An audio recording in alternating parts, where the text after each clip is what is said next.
So it's another race week once again, and it is the ninth of the season, the fourth of the current Euro Summer Series, and it comes with the fourth sprint of the season. I'm talking about the British Grand Prix at the iconic Silverstone.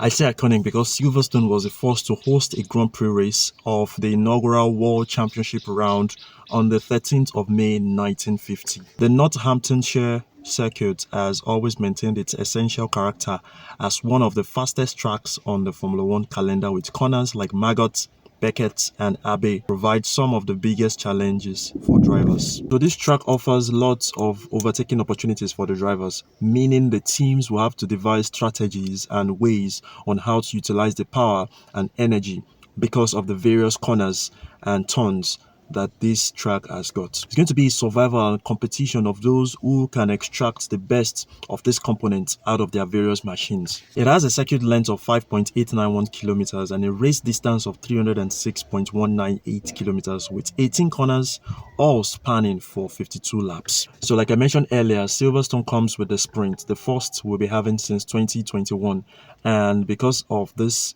the drivers are streamlined to just one practice session, meaning that from Friday down till Sunday is going to be competitive action just because of this sprint. So after the practice session on Friday, by 4:30 that same Friday, we are going to be having the sprint qualifying, which sets the grid up for the sprint proper on Saturday by midday. That's 12 p.m. Nigerian time. After the sprint race on Saturday, by 4 p.m., we're going to be having the race qualifications, which sets up the grid for the main race on Sunday, which is by 3 p.m. Nigerian time. So what are your thoughts concerning this? Who are your race winners? Who do you think is going to be taking the British Grand Prix this time around? Let me know in the comments. The British Grand Prix comes as a home race for 5 different drivers. Lando Norris, who is the current world champion and who also won at this particular track last season, followed by George Russell, who won the last race at Austria, and we have Arvid Lindblad, the rookie of the season, who is also going to be participating in his first ever British Grand Prix.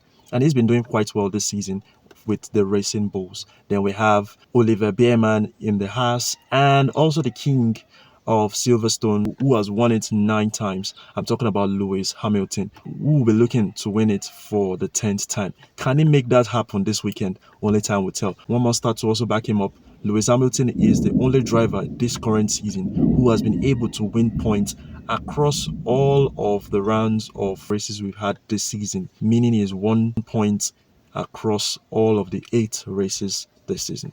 Big ups to him. Let's see if Ferrari can spur him on to win that 10th race at the British Grand Prix. So let me know, is it going to be victory for the UK boys, the 5 UK boys like I mentioned, or the likes of Kimi Antonelli who will spoil the party, or a Max Verstappen who came in second at the Austrian Grand Prix last week would come in to, disrupt things for the UK boys? Let me know your thoughts concerning this. So it's a battle of the UK boys against the other guys, talking about Kimi Antonelli and Max Verstappen. Who out of these drivers will be taking the British Grand Prix for you? Let me know your thoughts. So just like the drivers, it is the same for the teams. So according to the British National Sporting Authority, it is a home race for 3 different teams. I'm talking about Aston Martin, the Williams, and also McLaren, who will be looking to do something for their home fans this weekend. So speaking about the teams, we've got 3 new livery designs for 3 teams. We're talking about the Cadillac, the Williams, and the McLaren. So the Cadillac are the only US-based team in Formula One for this season,